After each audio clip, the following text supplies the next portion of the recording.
Thank you for attending the Surrey Board of Trade and the South Asian Business Association BC Election Candidate Dialogue in preparation for the October 24th vote in our beautiful province of British Columbia. This event is sponsored by the Fraser Valley Real Estate Board. Thank you so much for your sponsorship.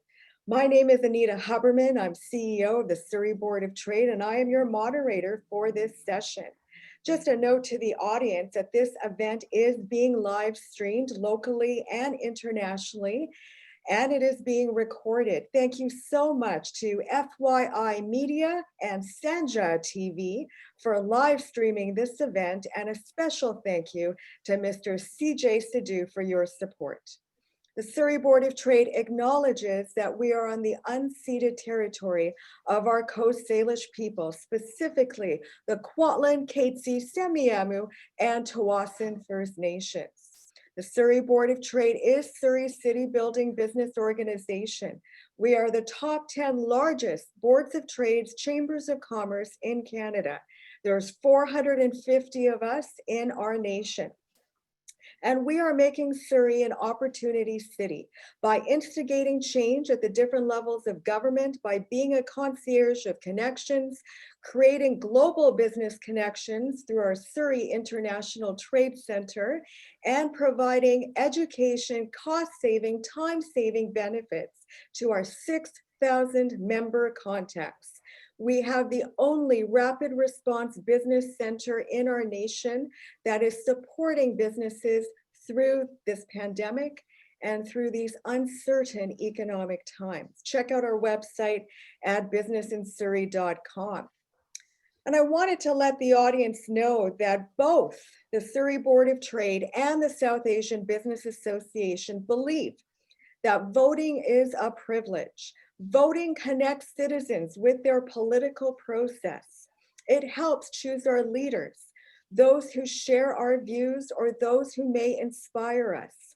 The simple act of marking a ballot tells our leaders what we think about decisions that affect our everyday lives, that affect the businesses that we run. By respectfully agreeing or disagreeing with our leaders, we show that the political system can accept differing points of view, and we can resolve them collaboratively. A democratic community can only survive if its citizens see participation in the political process as a duty and as a responsibility. We hope that all of the candidates that we are engaging with today believe in a positive political discourse this afternoon. Surrey voters deserve that. Surrey is going to be the largest city in British Columbia very soon. Surrey matters to British Columbia. And now I ask Mr. Victor Law of the South Asian Business Association to say a few words. Victor, over to you. Thank you, Anita. And on behalf of the Surrey Board of Trade and the South Asian Business Association, I would like to thank you and welcome all the candidates and the attendees to this forum here. It's a great pleasure to partner up with the Surrey Board of Trade. This is probably our third or fourth virtual event in 2020.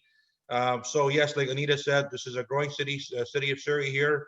We want to work all together. We're all about the business community. We're all about giving back. We live in a beautiful city here. We're definitely going to be outgrowing Vancouver the next few years. So let's all work together, make a big difference to the business community. And again, thank you, Anita, for giving the South Asian Association opportunity to partner up with the Surrey Board of Trade. And good luck to all the candidates over here. Thank you so much, Victor. And now our supporting sponsor, the Fraser Valley Real Estate Board. Please help me welcome Mr. Narinder Bains. Narinder, over to you.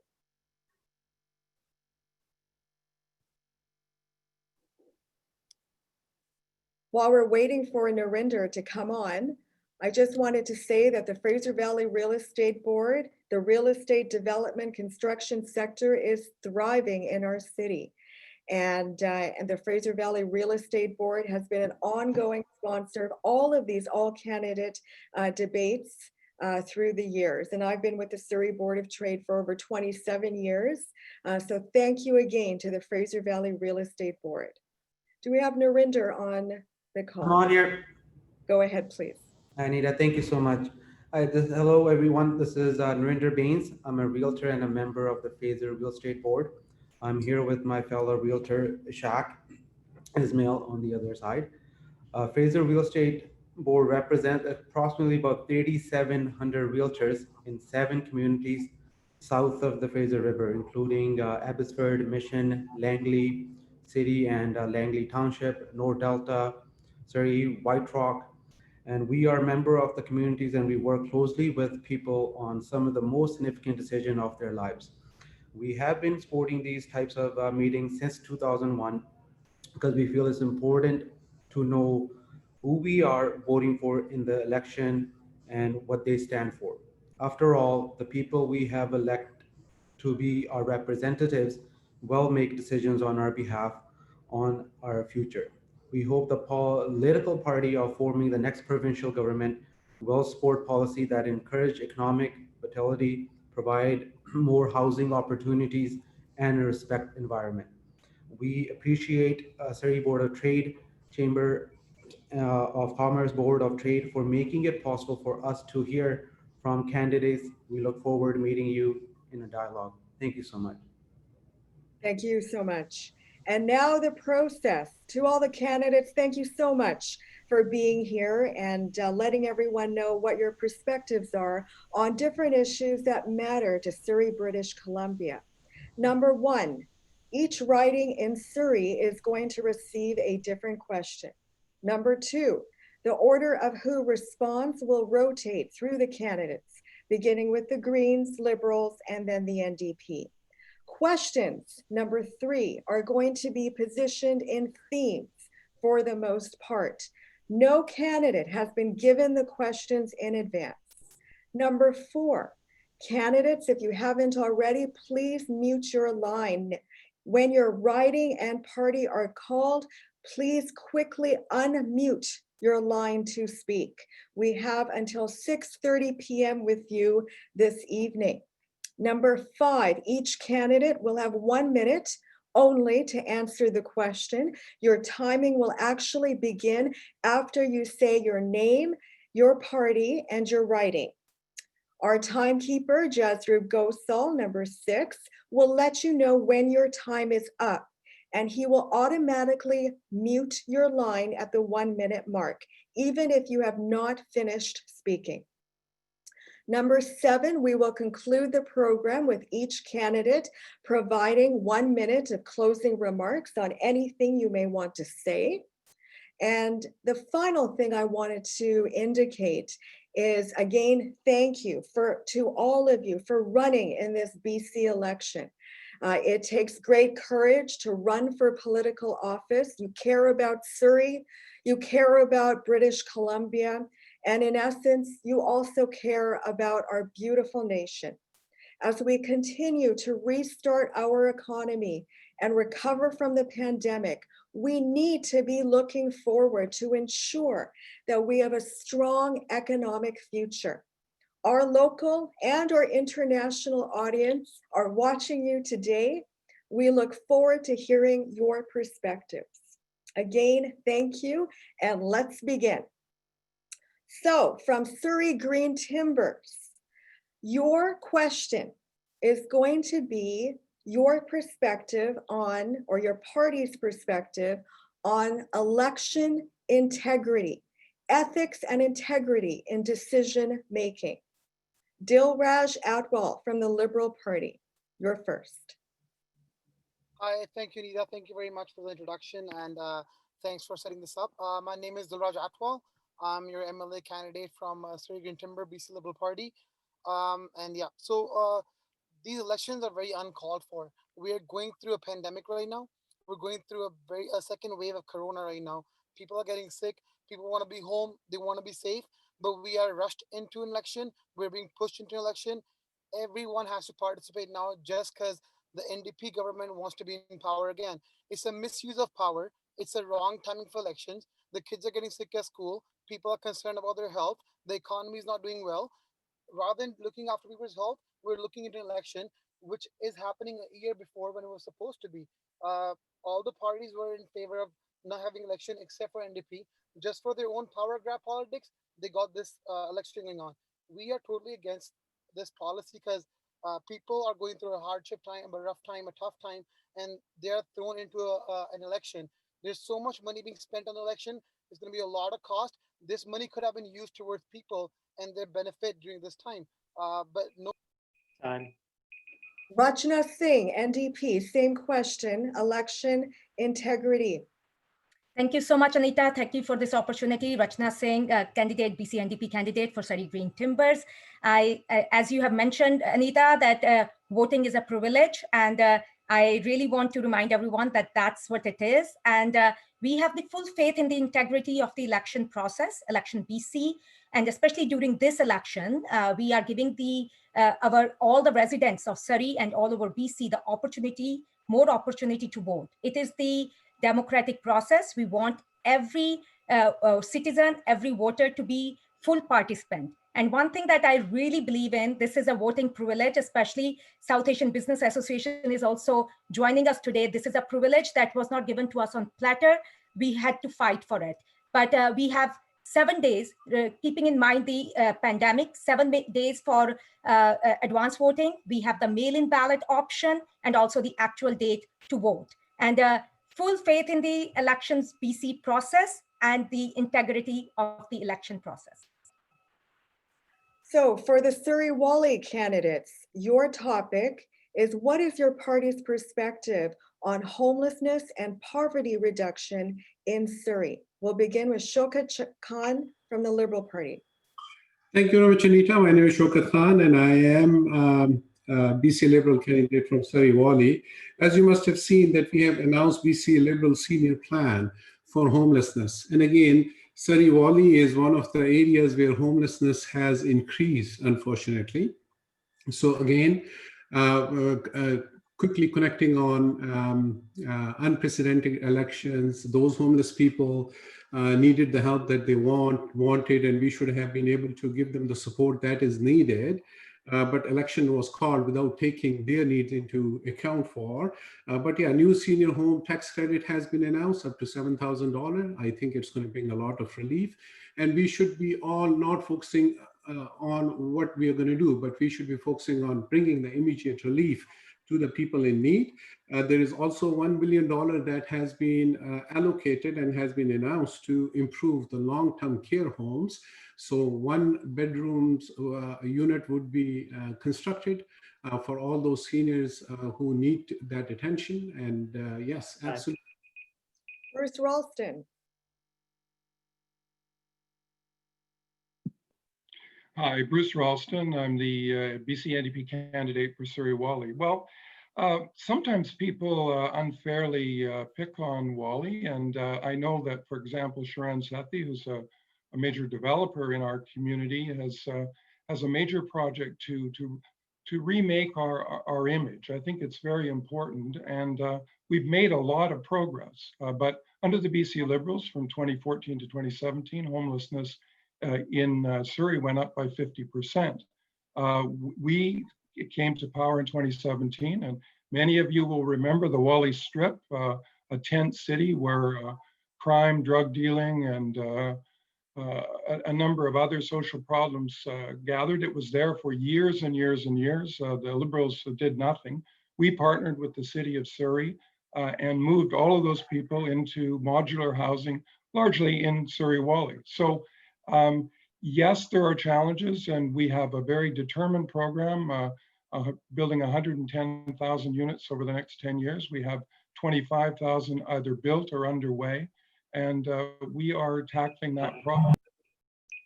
To the candidates of Surrey-Guildford, what is your party's perspective as we move through the pandemic and working with the provincial health orders, working with the business community? And I speak of the restaurant sector, the banquet halls in Surrey, and all of those businesses that have been compromised while still adhering to health and safety protocols. What is your party's perspective related to that? And Jody Murphy, we'll begin with you. Thank you, Anita, and thank you to the hosts for having this event. I'm Jody Murphy, the Surrey Guildford candidate for the BC Greens. Speaking specifically to the business community, a big part of your audience here today, I'm sure. The BC Greens small business rent program is aimed at one of the biggest costs that businesses face and has a very low bar entry so that we could get financial support to businesses right away. Pardon me. The BC Greens are allocating $300 million to create a 6-month rent subsidy program for small businesses, keeping it simple, keeping it consistent with the federal wage subsidy program. Just as key federal support comes to an end, we're seeing the provincial government support being delayed by this NDP unnecessary election. Instead of debating these supports on the campaign trail, government should be in the legislature working on implementing them. There's no reason to not be there right now, working together and getting this money to the businesses that need it. It has been delayed, as reported in the Globe and Mail, money that was approved and then several days later. Dave Hands, same question.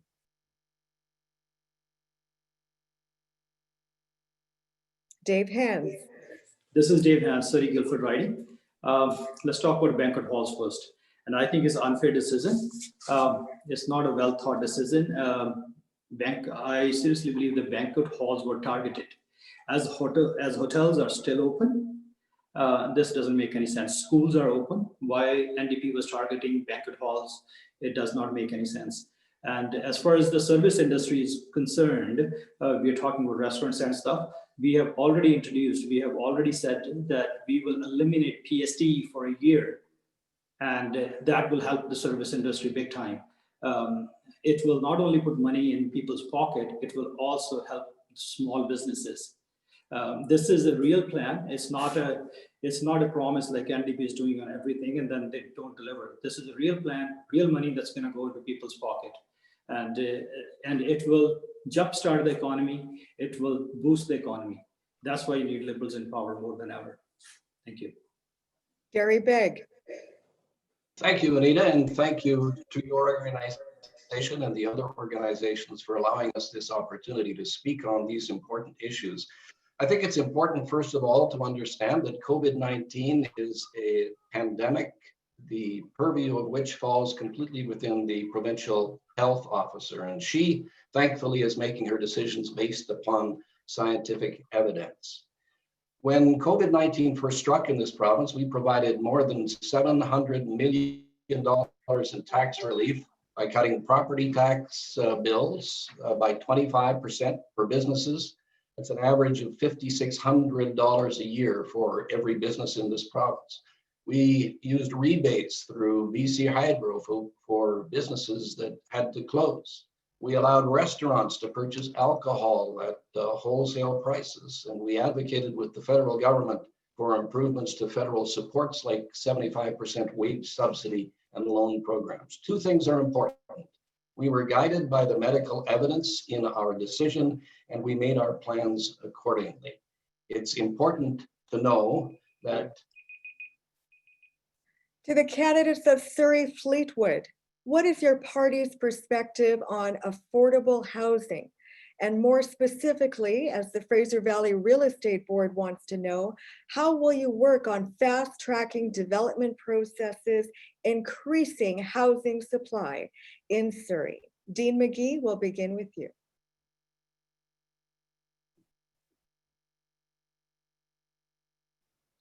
Dean McGee.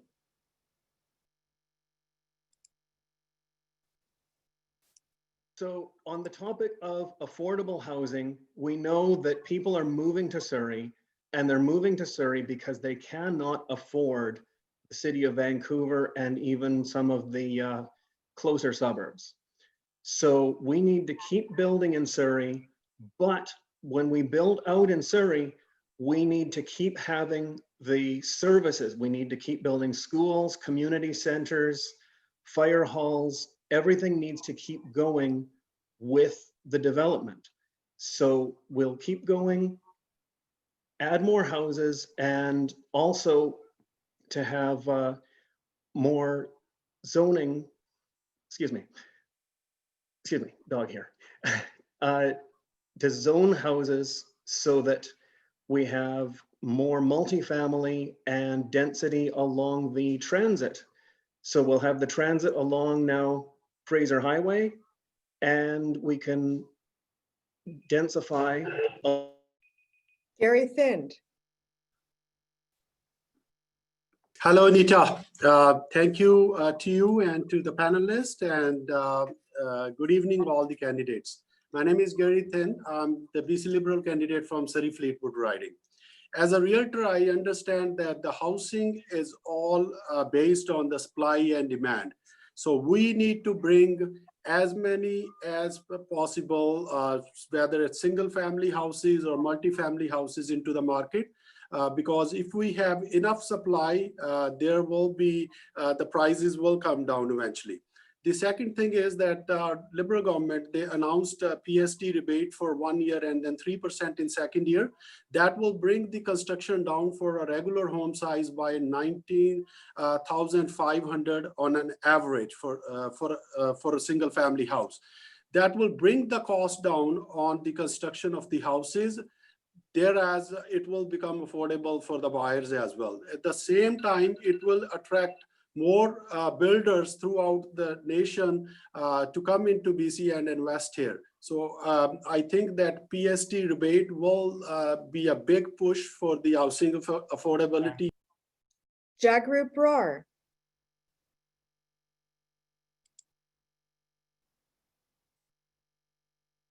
Jagrup Brar. Please. Thank you, Anita. Thanks for this organizing this beautiful evening for everyone.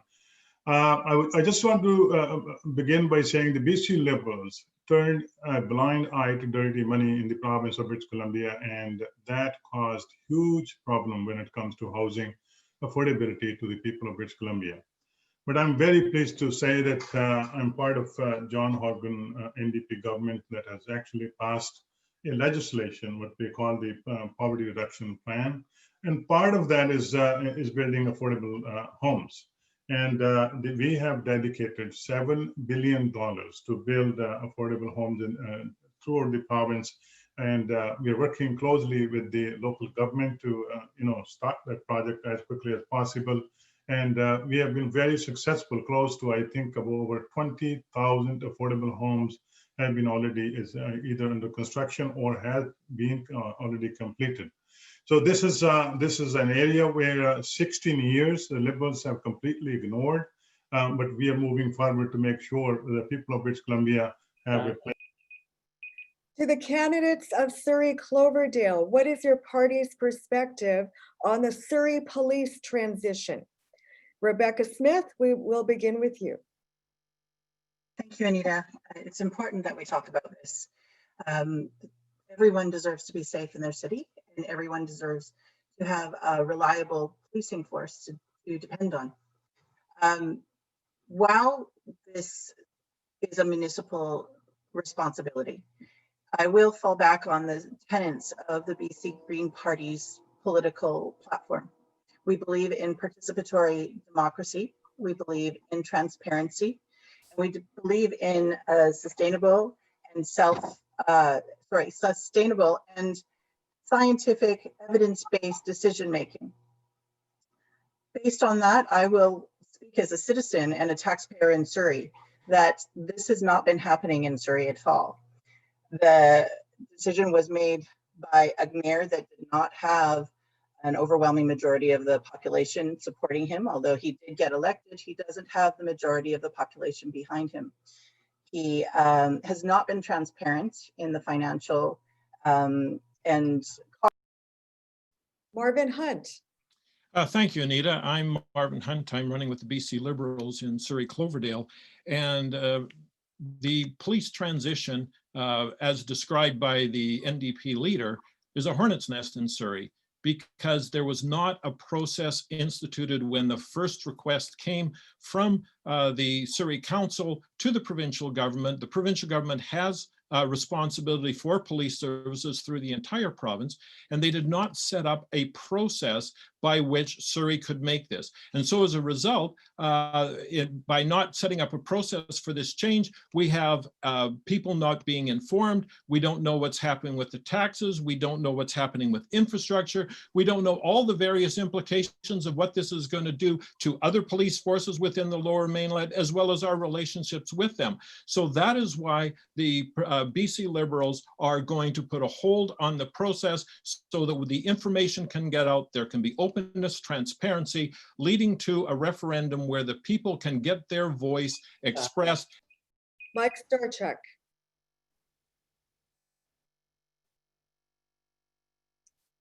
Please unmute your line, Mike Starchuk. Thank you, Anita. And my name is Mike Starchuk. I'm the NDP candidate for Surrey Cloverdale. Public safety has been in the forefront of my life for 40 years, but the people of Surrey deserve to feel safe, and a process has to be transparent. But right now, it's a municipal decision, and that's what the BC Liberals have been saying all along. For Andrew Wilkinson, all of a sudden to take an interest just to score some political points is ridiculous. It's just chaos.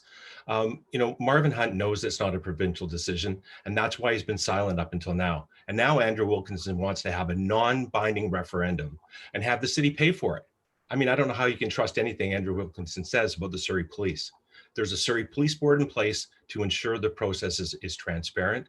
And us as a provincial government need to make sure that that transparency continues on right till the very end. I've been doing this for 40 years. I have not been silent from the beginning about what's important for the citizens of Surrey when it comes to public safety. I've said it from the beginning. I say it right now. It has to be a transparent process that's there for that decision to be made. To the candidates of Surrey South, what is your perspective on a competitive tax system for businesses? We'll begin with Tim Ibbotson, please.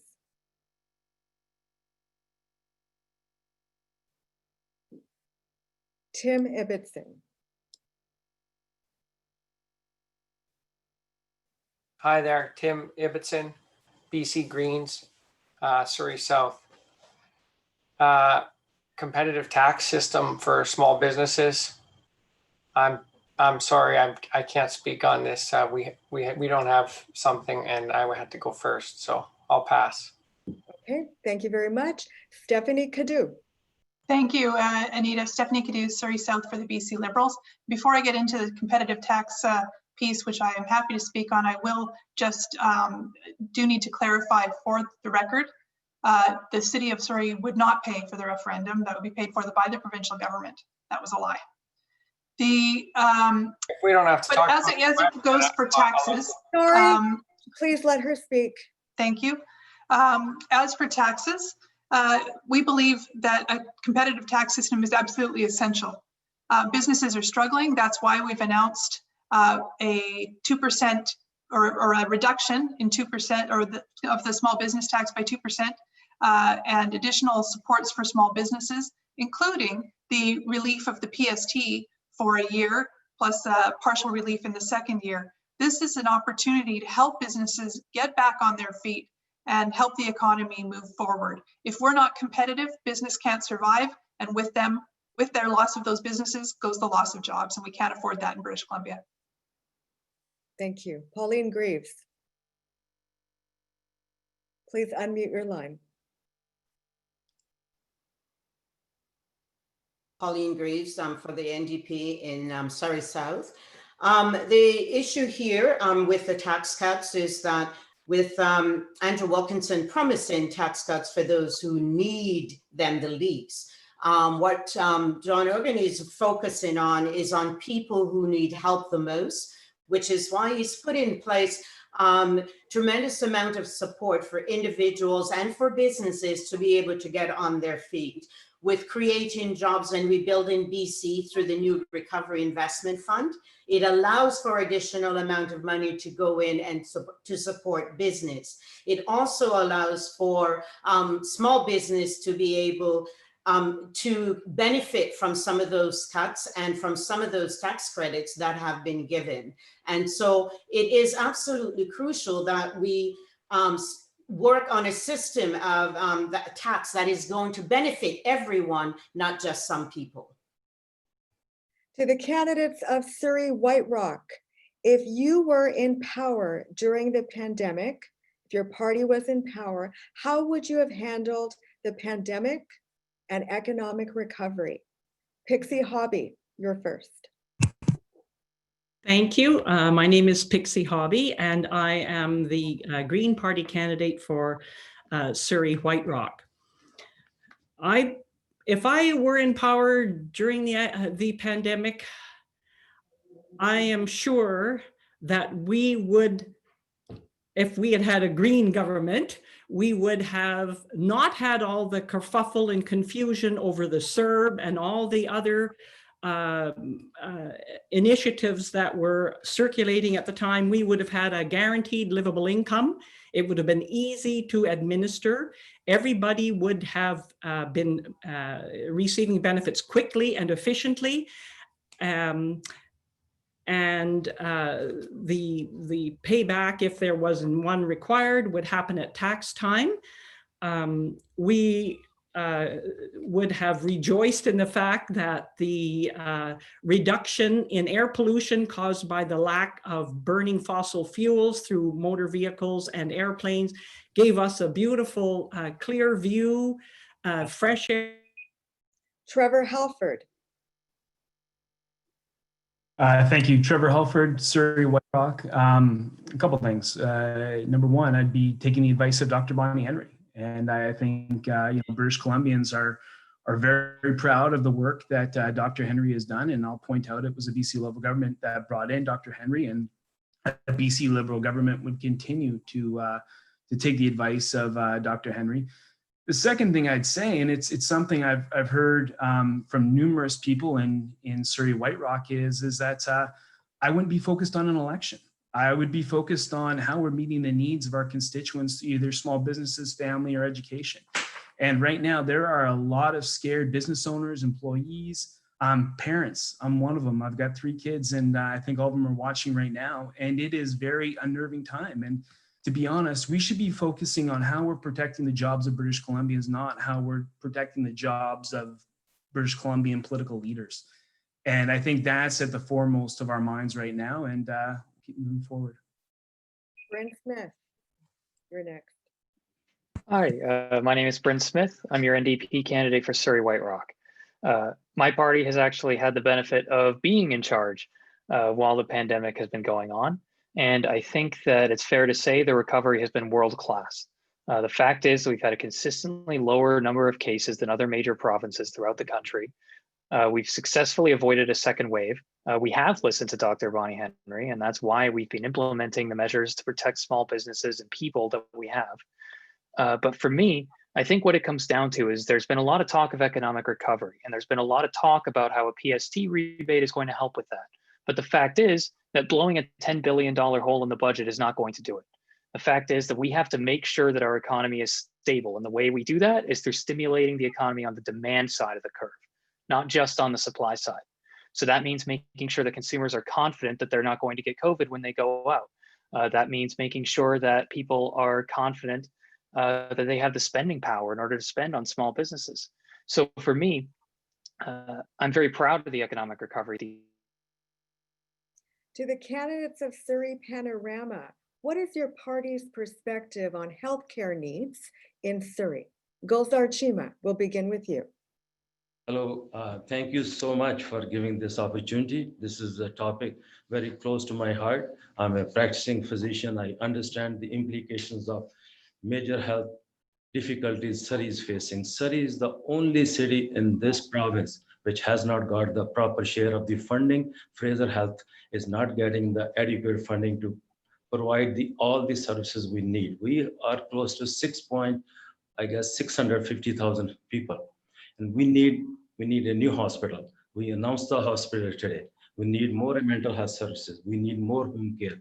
We need to have services close to the home. We must be very inclusive, be respectful of Surrey. Surrey is paying the fair share of taxes. We must get the services back to Surrey.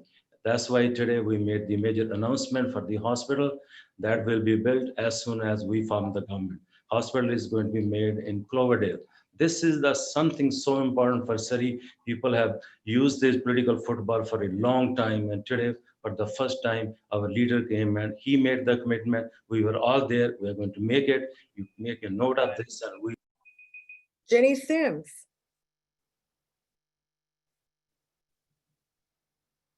Jenny Sims.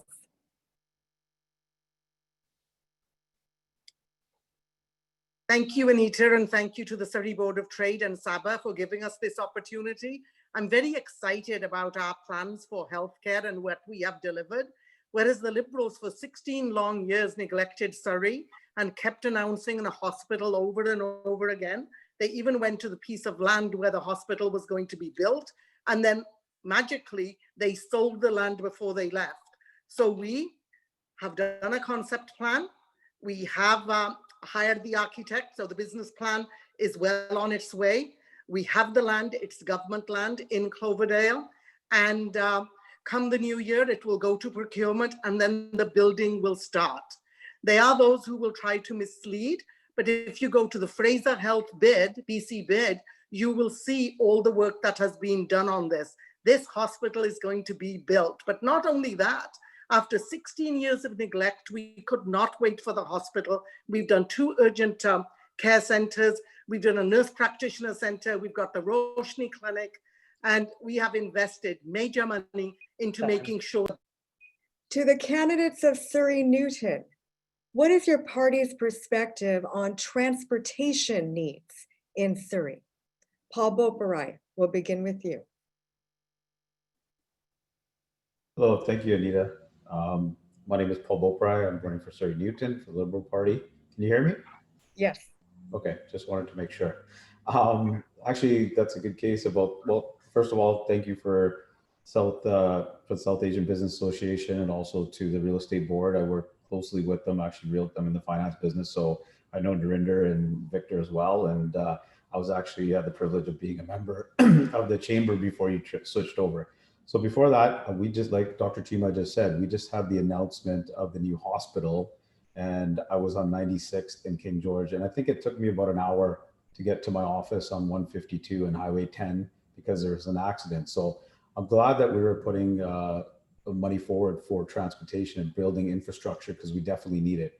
We have, we're going to be the largest city over Vancouver soon, and we have people coming in, but we need to also provide infrastructure for them. So I'm happy that Andrew has included that in the 8 billion. And Harry Baines. Thank you, Anita. And I'm really happy to be here to participate in a very, very important democratic system. Harry Baines, as I just said, a candidate for Surrey Newton, BC NDP. Look, I think record is clear. BC Liberals stood in the way of expansion of a public transportation into Surrey. There was never any referendum done when the Millennium Line was built, when the Evergreen Line was built, when the airport line was built. But when time came and the turn came for Surrey, and the BC Liberals said, we want to have a referendum. Ask people of Surrey, are you going to pay more taxes if you want to have that extension done in Surrey? We said that's wrong. Surrey is going to be the largest city in the province, and it needs services to go along with those population.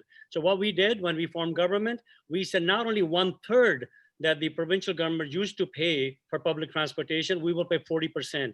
We got federal government to come with 40%. We approved line in Surrey. And now today we have announced additional extension all the way to Langley. So $1.6 billion is already approved. Today, we have said that there will be another $1.5 billion. To the candidates of Surrey Green Timbers, back to you. And what is your perspective on opening the Pattullo Bridge when it's rebuilt with 6 lanes instead of 4 lanes? What's your party's perspective on the Pattullo Bridge? Dilraj Atwal, we'll begin with you. Dilraj had to leave for a prior engagement. So okay. Rachna Singh, over to you on the Pattullo Bridge. Thank you, Anita. A very important issue for the Surrey residents. Patolo Bridge, as we know, it is very old, and we needed to replace it. It was a demand that the Surrey residents were asking for. Our government's commitment, as soon as we came to power, rebuilding that bridge. All the contract has been assigned. It is like a one of its kind bridge. It is right now going for a 4-lane bridge, not for the 6-lane. The reason being because the New Westminster does not have the infrastructure to have those 6 lanes. But when this bridge that will be built, that will have the capacity to move on to the 6 lanes when the New Westminster, they have that provision in there. So, but one thing that I really want to mention, that this is a bridge that is going to be a modern bridge that will really cater to the needs of the Surrey commuters, and will a great asset in the transit investments that we are making for Surrey. To the candidates of Surrey, Wally, what is your party's perspective on supporting the forestry industry? Shakur? Yes, Anita, thank you very much. Forestry sector has been struggling to stay competitive. So our party's perspective is elimination of PST for whole of the year, which will have a great impact on workers, families, and small businesses. And yes, absolutely. If I look at my riding, Patolo Bridge is being replaced by 2 lanes. Not going to have such a huge impact as we are looking for. But yeah, Andrew Wilkinson and BC Liberal, we know that resource center is especially forestry is in dire need. And within the last 3.5 years of current government, they haven't received the love and respect they need. So we are really focusing on making sure that they get the attention that is needed. Bruce Ralston. Great. No, so forestry is a foundational industry in British Columbia, the backbone of our economy, particularly in rural British Columbia. Under the BC Liberals, during their 16 years, over 30,000 jobs were lost and over 100 mills were closed. What we have seen in these times, these tougher times, is we've taken steps to diversify the offering of the forest industry in British Columbia. Ravi Kahlon, the MLA for Delta North and the Parliamentary Secretary for Forestry, has been out talking to people and consulting on mass timber. Mass timber is a value-added industry that British Columbia has a leading advantage in, and will create a new industry, more jobs. There are a couple of mills in British Columbia that do that, but our hope is and wish, and the direction that we're going is to build that sector. To the candidates of Surrey Guildford, during this pandemic, homeowners are renovating, but they're not focusing on energy efficiency. The Fraser Valley Real Estate Board wants to know what your party's platform is around incentives to encourage people to perform energy efficient retrofits. Jody Murphy, to you first. Hi, thanks, Anita. Yeah, I'm Jody Murphy, the BC Greens candidate for Surrey Guildford. This is a really important issue that strikes at the heart of several of the BC Green Party core principles, 6 core principles, including ecological wisdom and sustainability. And it's very important to the BC Greens that everyone in BC have the opportunity to be the most energy efficient they can, and including looking at our energy sources and making sure that they're as clean, as green, and as efficient as they can be. So there isn't a specific platform plank announced from the Greens yet on the specific issue around homeowner renovation subsidies, but it falls well within the principles that we would look at and the kinds of support that we would give to BC citizens. Thank you. Thank you. Dave Hands. Dave Hands, please unmute your line. I'm an engineer from profession, and nobody knows the importance of saving the energy more than me. And I can tell you that BC Liberals will ensure that we invest in energy and environment, and the buildings that we're going to build, they're going to be environmentally friendly, passive housing. We have seen it in the past, and that's the process that we had started. and will continue to do so. We need to protect our environment, and the programs that we brought when we were in power, we will continue to do so, and which NDP failed to do, and we will bring them on. And the construction, I know construction is important, but on the other hand, saving energy is also important. The programs that we're going to bring in, we know already step 1 code, step 2 code, and step 3 code are already in place, and we can implement it. We're just not going to talk about it like NDP. We are going to implement it, and that's what liberals do. We don't promise, we deliver. Gary Begg. Well, good jobs and livelihoods are important to any future, and any future requires a clean energy. The commitment of our government has now, for more than 3 years, been to concentrate on those industries and those products in homes that allow us to live in an environment that will make it safe for all people to live. All people will benefit from a clean energy plan. We have instilled it, we have installed it, and that's something that we will continue to do.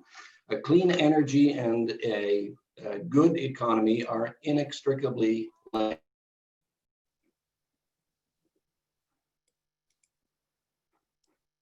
We share this planet with everyone else in the world. We accept it's our responsibility for what we have for our children. The policies and programs already in place will serve us well in the future, as they have up till now. And it's our commitment that we will continue to ensure a strong future for all British Columbia.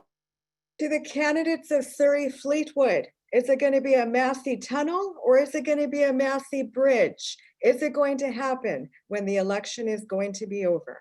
Dean McGee, we'll begin with you. Please unmute your line. Dean McGee. Thank you very much. Dean McGee, Surrey Fleetwood.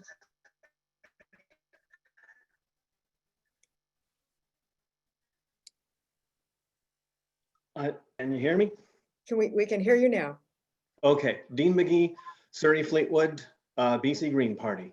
The Massey Crossing bridge or tunnel, the land that the crossing will be built on is very soft, very unstable. I worked on the South Fraser Perimeter Road, and now when you drive to the ferries, especially if you drive through the Bridgeview stretch and also through the Burns Bog stretch, you'll see lots of bumps in the road because we're dealing with some soft, unstable ground. I have heard from engineers that building a bridge would be a big mistake, and I would obviously listen to the engineers. The tunnel, the crossing, whatever it is, needs to have transit involved, probably light rail between White Rock and Richmond. I have waited in those tunnel lineups.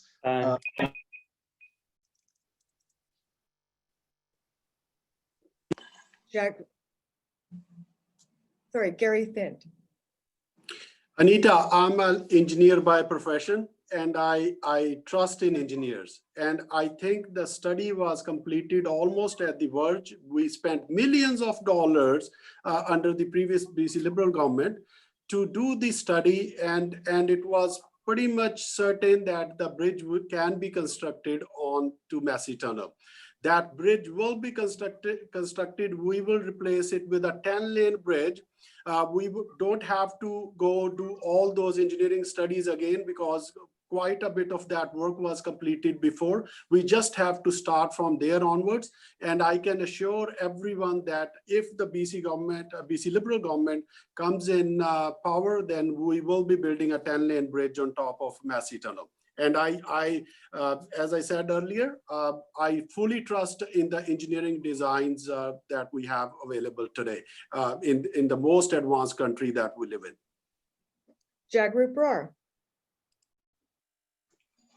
Anita, we need to build, the additional, whether it's tunnel or bridge, as soon as possible, so that people can start moving freely.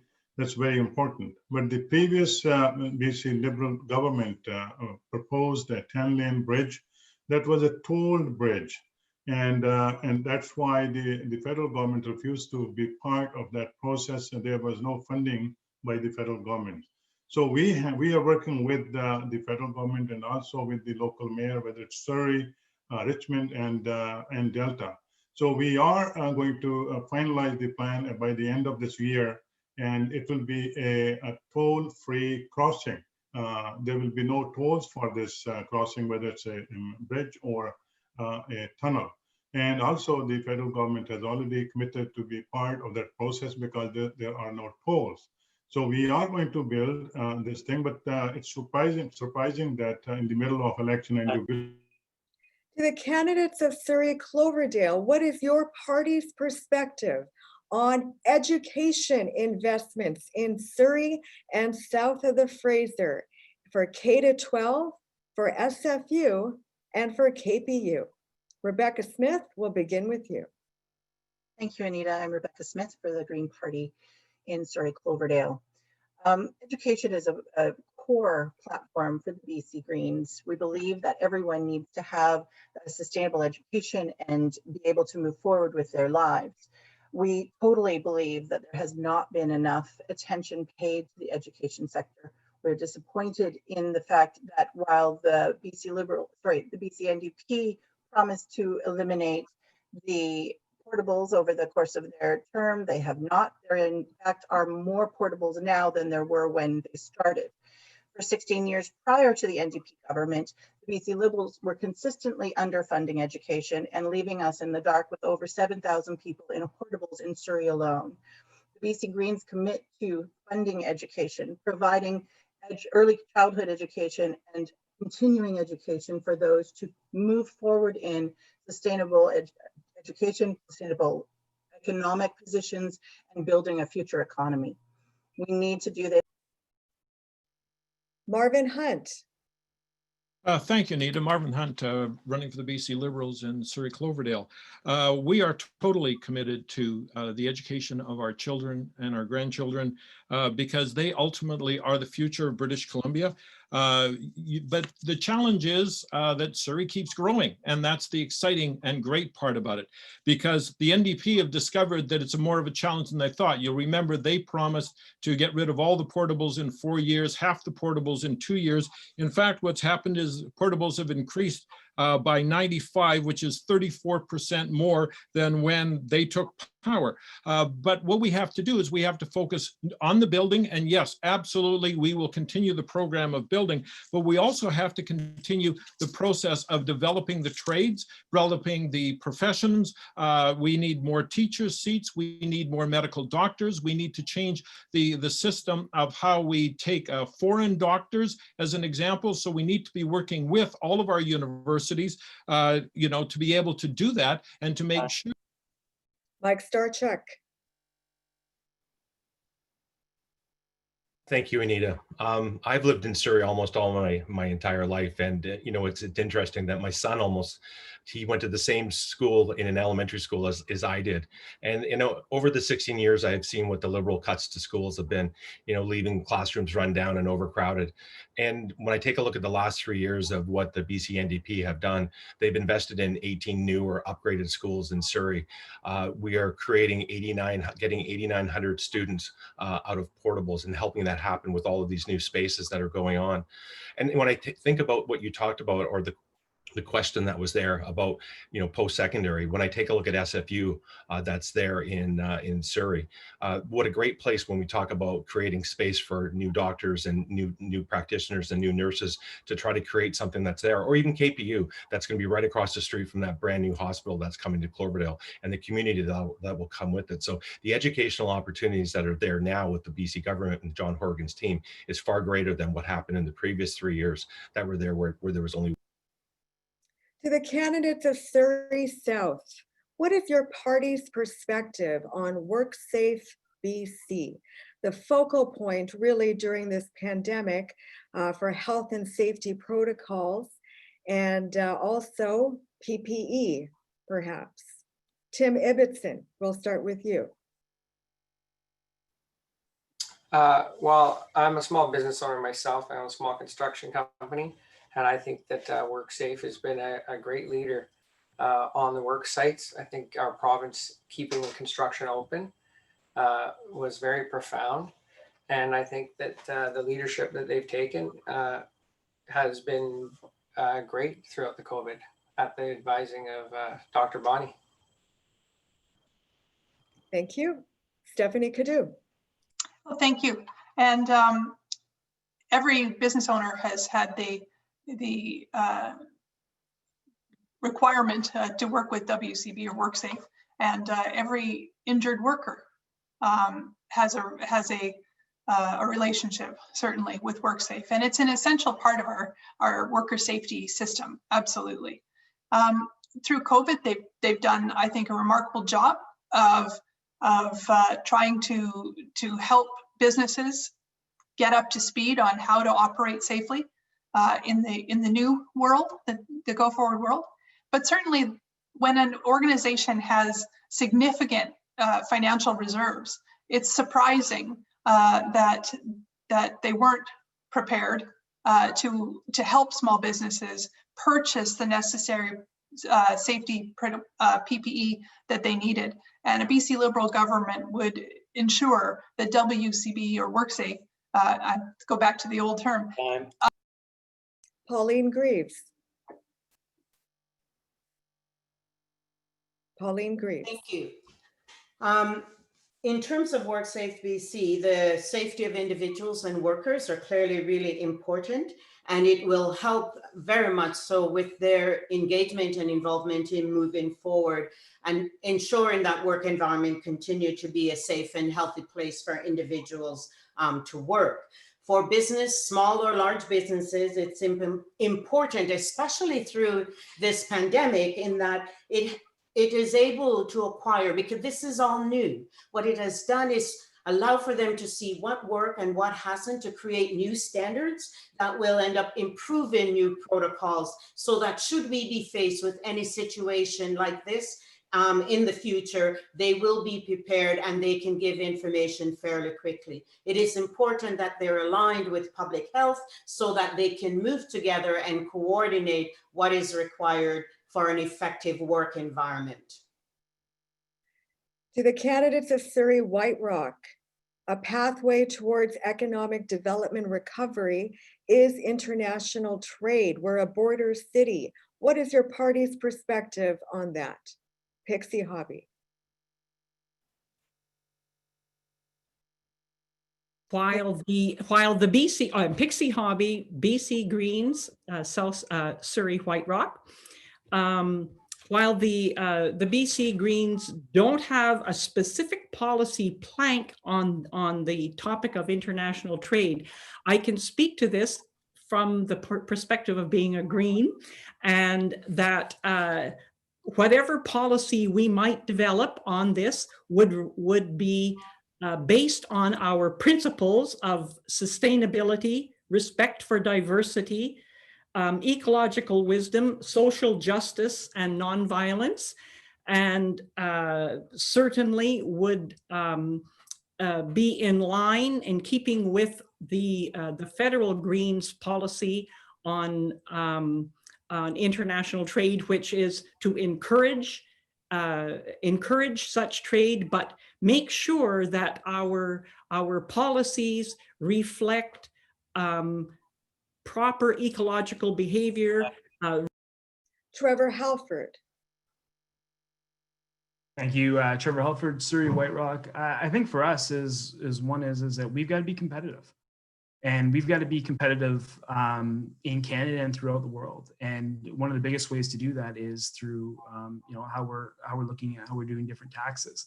And I think for us overall, we're feeling like we are overtaxed, and it is very, very hard to encourage investment, whether it's foreign or national, into British Columbia when we've got a very high structured tax regime. And that is something that we need to really, really dive more deeper into if we want to try and attract investment, whether it's foreign or whether it's national or local.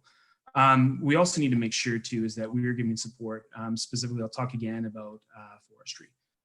Forestry has always been the backbone of British Columbia in terms of our resource sector, and it is an industry that is absolutely struggling right now. And that is something that we need to turn our attention to and not just give words, but we actually need to get stuff.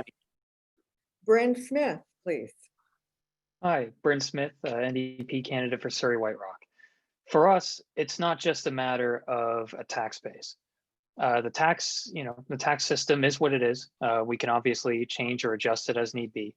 But the fact is that a strong COVID recovery is going to be necessary in order for us to be competitive internationally. And the BC NDP is set to expand that. We're looking to expand businesses' access to new markets by expanding the BC Export Navigator program, which helps local businesses find and access the new global markets. So we're seriously considering how we're going to play out on the international stage. But for us, it comes from a strong recovery from COVID, first and foremost, because the rest of the world is still grappling with this issue. And we've been able to move past it in a way that other places have not. And the fact is that that's going to be what fuels and sustains our growth. It's going to fuel our competitiveness. And we need a strong tax base in order to do that. We couldn't have had these small business supports if we didn't have that tax base. So by suggesting that we simply slash taxes and then slash benefits, it's not.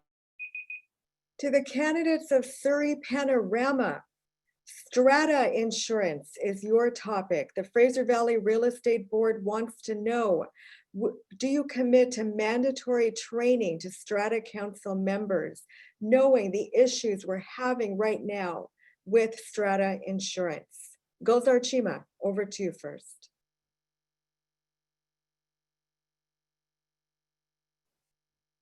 Sorry, it took me a long time to. Thanks for the question. I will definitely take up this question. I'll talk to my party and we'll come up with a solid plan, comprehensive plan. We must respect Strata Council's ability to function. We have to see that people are abiding by the rules. And I think there are more things needs to be done for real estate. And I think the economy and the jobs and how we have the post-pandemic recovery, I think those things will be combined, and and then also I think the comprehensive plan will tell us in the long run then how we work with every organization. We will work with you and Sabha and the real estate board and come up with a policy. I think for me to say at this time a solid answer, yes or no, I think we need to work out. We are open-minded, but every policy we're going to sit down with the people who are affected. I think we should not prejudge anything. Jenny Sims. Thank you, Anita, and thank you for that question. I think I've been talking to so many constituents who are so concerned at how Strata insurance has spiked up. As you know, it's a private sector, and the Liberals, when they were in power, removed red tape and they removed some of the protections that would have been there. And we've been working with the real estate board and other groups, the Strata groups, in order to come up with a solution, and we're committed to moving in that direction, so much so that in the platform it says that if we don't find a solution through adjustments and working with the private sector, then we might seriously have to take a look at a public insurance service. And it's always interesting to me in the House, the Liberals were always, ICBC privatized. On the other hand, when it came to the private sector, they would be saying to us, what are you doing? Well, we have a comprehensive plan, but it's not one we're going to impose. It's one where we're going to work in collaboration. And to the candidates of Surrey Newton, what is your party's perspective on climate change and climate change plans impacting business? Paul Boparai.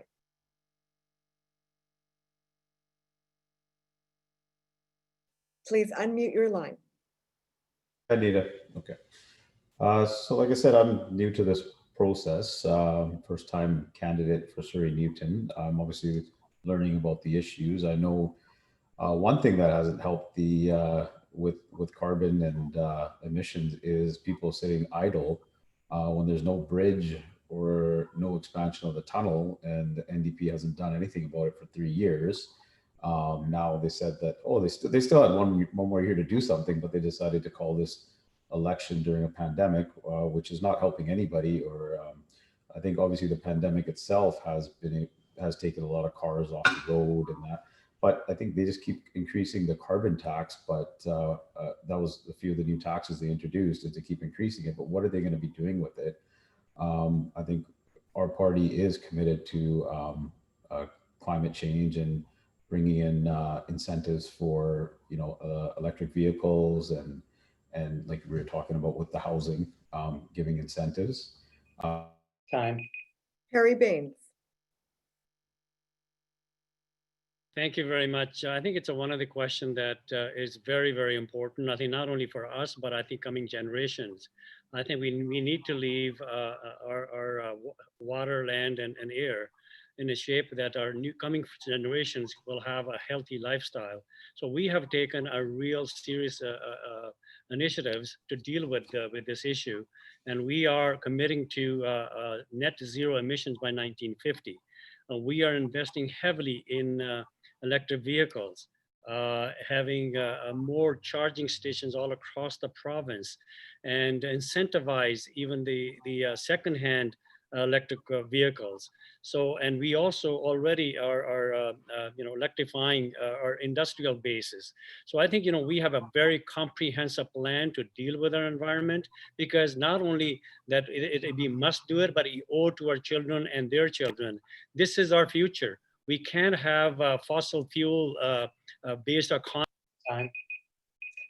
To the candidates of Surrey Green Timbers, back to you on your last round of questions. How are you going to make British Columbia and in partnership with other cities investment friendly? With technology investments, attracting businesses, attracting our manufacturing sector, creating those good quality jobs. Dilraj Atwell, are you here? He has not rejoined. No. So Rachna Singh, over to you. Thank you so much, Anita. And I think this is a great question, especially during the crisis that we are going through. And BC NDP has a very robust plan to support our business, to attract new business, to giving the incentives. We are giving the 15% non-refundable tax breaks to the small and medium-sized businesses so that they are able to hire more workers. We are also putting in a 3 million grant program for our business industry so that they are able to access those grants, and especially during the crisis that we are going through. And also looking for the different what COVID has taught us is more about technology, how to use the technology and how to make a better use of it. So using those technological aspects to boost our business industry, also giving a time.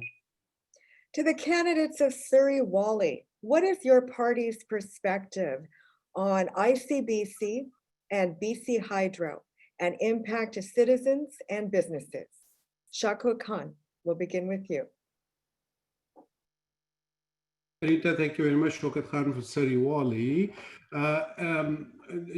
We are talking a lot about NDP and the performance for the last 3 years. So we need to reflect back and see what they have done in those 3 years. 150,000 British Columbians have lost their jobs during COVID-19 pandemic, and NDP have no plan to get their jobs back. But just to touch base on ICBC, British Columbians need and deserve a choice in their car insurance. At BC Liberals, we believe in giving consumer a real choice so that they can do whatever they want to do, and they continue to pay as they continue to pay some of the highest rates in Canada for less coverage. Let's examine the best insurance systems for consumers around the world, take the best practices and save money for BC motorists. So you saw the announcement that came out that we are going to finish the monopoly of ICBC, and we will have those private insurers come in, which will give a relief to the young drivers who are paying more ICBC insurance premium. Time. Bruce Ralston.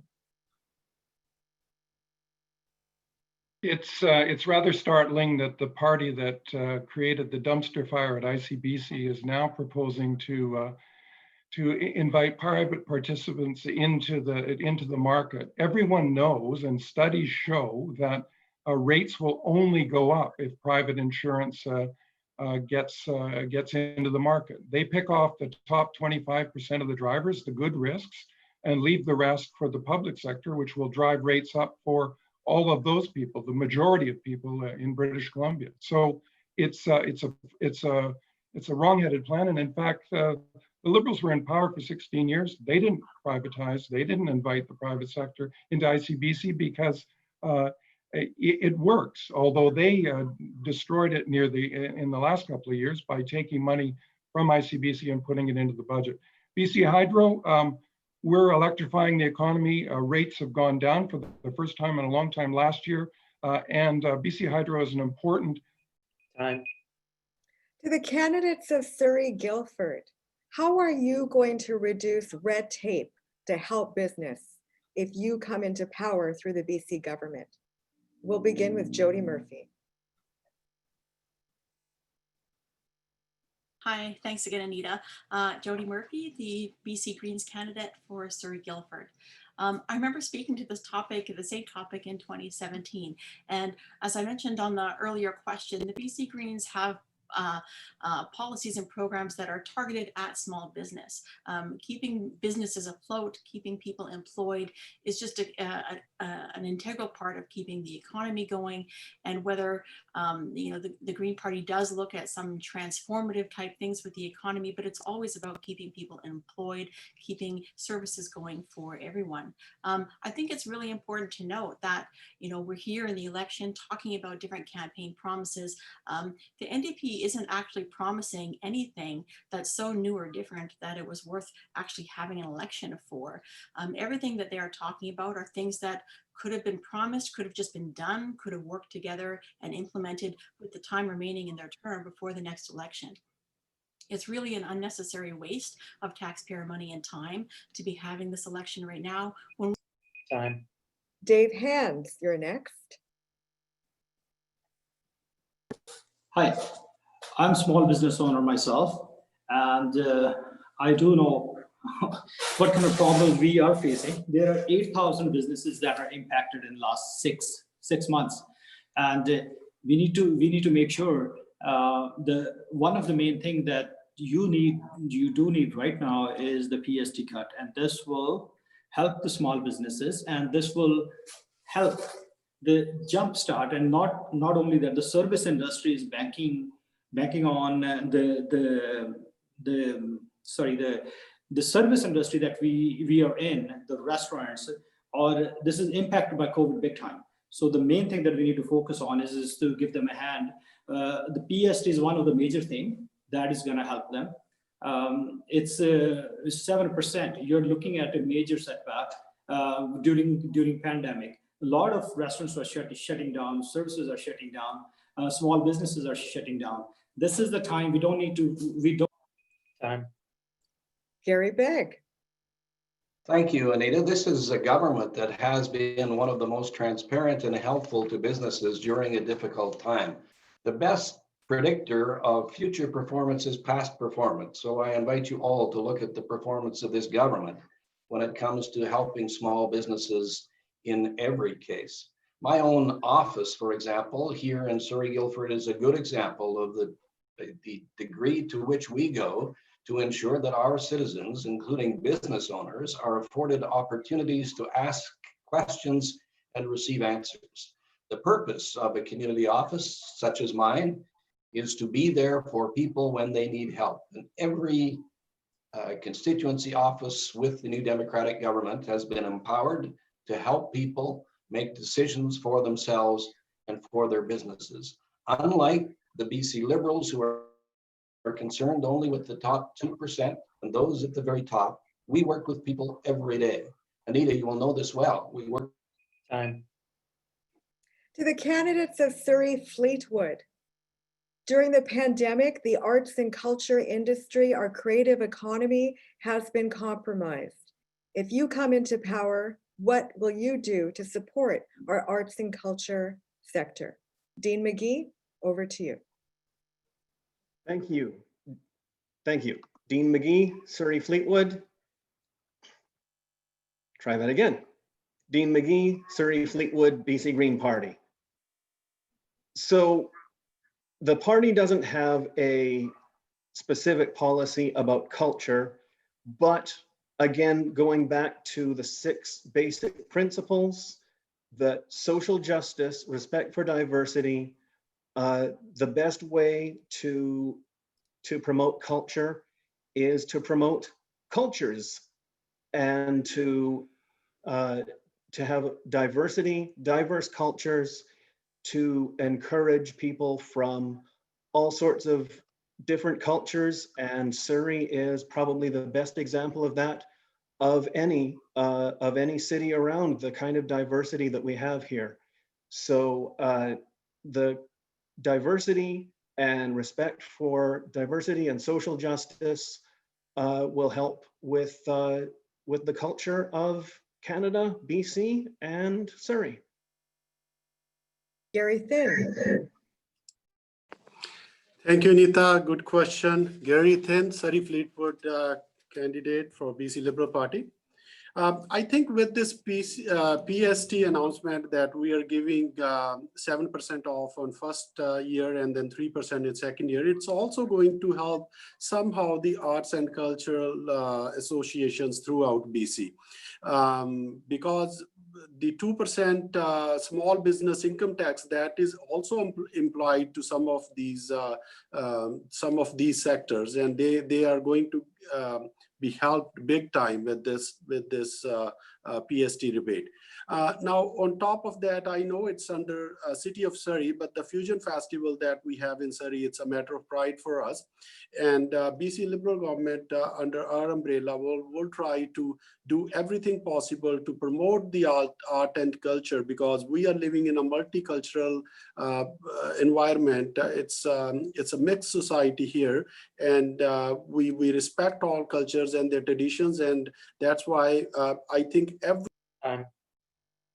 Jagrup Brar. Thanks, Anita. Jagrup, NDP candidate for Surrey Fleetwood. The first thing to make sure that we can support the small and medium-sized businesses is to keep the COVID curve flattening.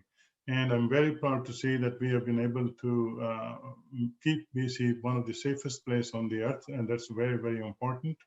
And I think, we have announced $1.5 billion to support the small and medium-sized businesses, and that also includes $300 million grant program, to small and medium-sized businesses, basically struggling small and medium-sized businesses, and that's about 15,000 businesses that can benefit from that.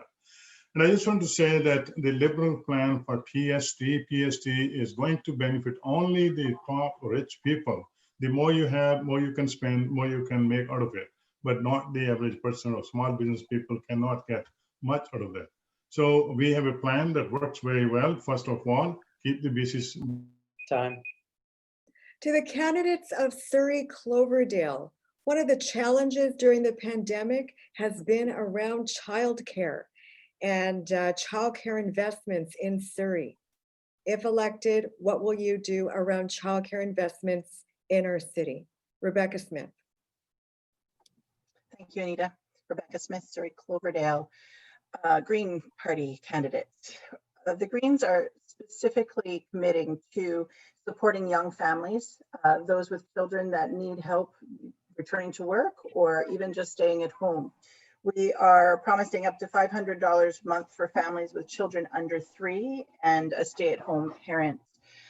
We want to recognize that ECE, or early childhood education, is important and a fundamental to providing education for our young families and for our citizens.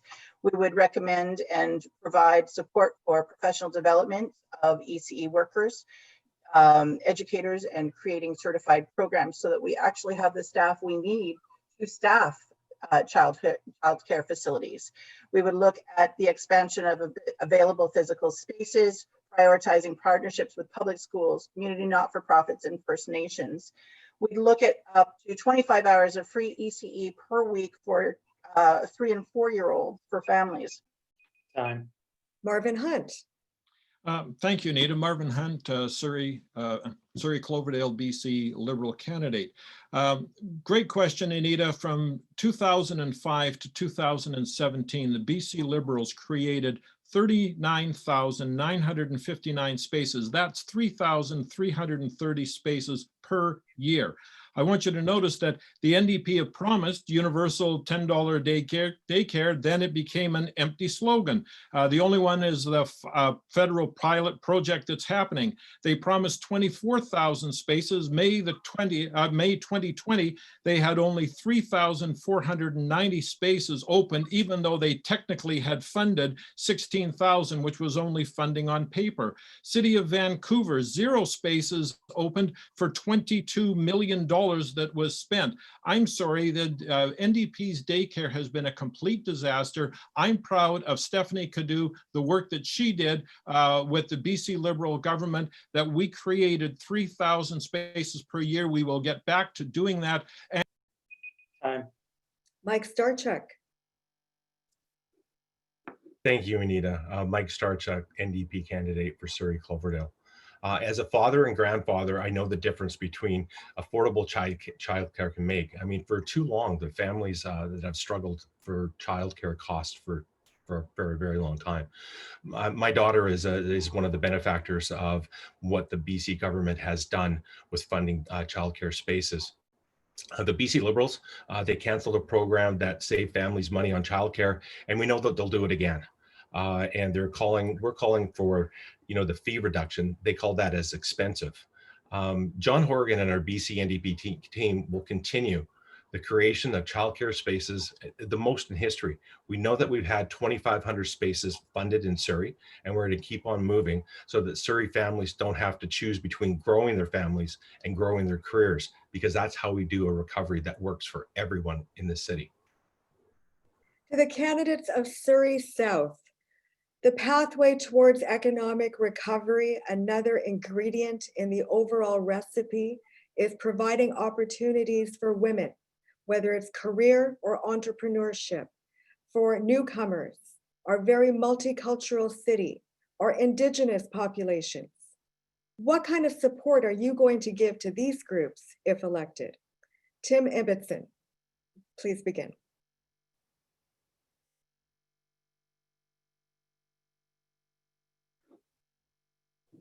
Please unmute your line. Hi, can you hear me? Yes. Hi. The BC Greens have laid out funds. I don't have them in front of me because I'm always first, but the BC Greens have laid out plans for the underprivileged, and they have funding that's based on realities of the people in the communities. It's not big, giant global promises to win campaigns like canceling the PST or spending billions of dollars on oil and gas subsidies. They're real plans with real funds delivered in communities for those underprivileged specifically. And they're laid out in their platform, which will be coming out here in the next couple of days. Thank you. Stephanie. Thank you, Stephanie Cadu, Liberal candidate for Surrey South. Well, we have a history actually here. We set up the Women's Economic Advisory Council to the Premier when we were in government to look at these issues specifically. And one of them, of course, as you mentioned, women have been hit most hard through this pandemic. One of the things that is important to that is childcare, and I can assure you, a BC Liberal government will ensure that childcare supports continue to grow in our province. Secondly, I've introduced an equal pay bill 3 times in the legislature, looking to finally put an end to the unfair practice of women being paid less than men. The NDP failed to call it. John Horgan called it a stunt, and now he has promised it in his platform. So I think you should look at the candidates, look at the track records. I've been advocating for women my whole career, and I'll continue to do so in government. Pauline Greaves. Pauline Greaves for the NDP for Surrey South. In terms of the pathway for recovery, under John's plan, workers and small businesses would be put first. They're at the front of the economic recovery. This is including affordable rent, where there will be a freeze on the rent for individuals. We're helping family with children. That would include free transit rides for children up to the age of 12. There is clearly some challenges around new immigrants, and I disagree with Stephanie to say that the Liberals have really helped them. There's very few programs around that is actually allowing for them to be integrated in our society. With the recovery program, Recovery Investment Fund provides additional money that will allow for new businesses, and individuals, small business can go through the mentoring program. They can access new market by getting information. Time. To the candidates of Surrey White Rock, Surrey has the highest number of urban Indigenous groups within British Columbia. If elected, how will you support Indigenous entrepreneurship, Indigenous careers under the paradigm of UNDRIP? Pixie Hobby, you're first. Thank you, Anita. Pixie Hobby, BC Green candidate for Surrey White Rock. There isn't another political party that has such respect for the Indigenous people of our country than the Green Party, and I'm proud to be associated with the BC Greens for that reason. In fact, one of our key underlying principles that pervades all our policies and platforms is respect for diversity and respect for the environment, and the Indigenous people are an incredible example for us to learn from. Everything from the First Nations forestry, the way they practice forestry, to the way they administer justice should be a lesson for all of us to learn from. But specifically, what the Greens would do in terms of supporting Indigenous business would be to Trevor Halford, you're next. Thank you, Trevor Halford, BC Liberal Party, Surrey White Rock. I be very clear on this, and I think that a lot of the backbone of our society is built on Indigenous relations, and I think in Surrey we have to be very, very proud, and White Rock as well, of the culture in the past that our Indigenous have brought and continue to bring. And I know out here for instance, Samiamu, they have continuously been innovative in the ways that they celebrate their culture. And for us is that we have a real obligation to make sure that we are supporting our Indigenous cultures in every way, including small business, and including in ways in how we educate our children in the ways of Indigenous people. And I think that's something that we've got to continue to celebrate, because it's something that we need to be, and we continue to be very, very proud about. Bryn Smith, you're next. Thank you. Bryn Smith, NDP, Surrey White Rock. I just want to actually echo some of the comments that were made earlier. I agree that Indigenous relations are part of the backbone of our society, and they're one of our greatest and most long-lasting injustices. I'm very proud of the NDP for bringing in UNDRIP, being the first place in the world anywhere to ratify it in law in our parliament. I'm proud of the fact that we're stepping up for ordinary people and for small businesses. And I think the fact is that our economic recovery will target Indigenous people as well. It'll benefit everybody. So I'm very hopeful that through this process, we'll be able to create more jobs. We'll be able to rebuild demand in the economy, and that will rising tide will lift all boats. Thank you. To the candidates of Surrey Panorama, what is your party's perspective as a measure of economic recovery to enhance and expand the resource sector in British Columbia, such as LNG, forestry, oil and gas investments, the pipeline. Gulzar Chima, over to you. I think this is something our party is very proud of our previous record. From 2001 to 2016, we have done a tremendous job. We made this province from have not to have province because we are known for the builders, we are known for infrastructure. We made the agreements with the other countries, expanded our forestry. Our administration was out there at the world level, making deals, making sure that people get the product, and we opened the markets. We opened the market in China and South Asia. I think we need to diversify. BC is a powerhouse. So we must work together and also enhance all the capability of every business. We should give them all the opportunity to move forward. We should not be the obstacle. I think NDP government has been an obstacle in many ways, and that has to change. Economic recovery will only come if we get out of the way, help them, trust everyone. The business community is so. Jenny Sims.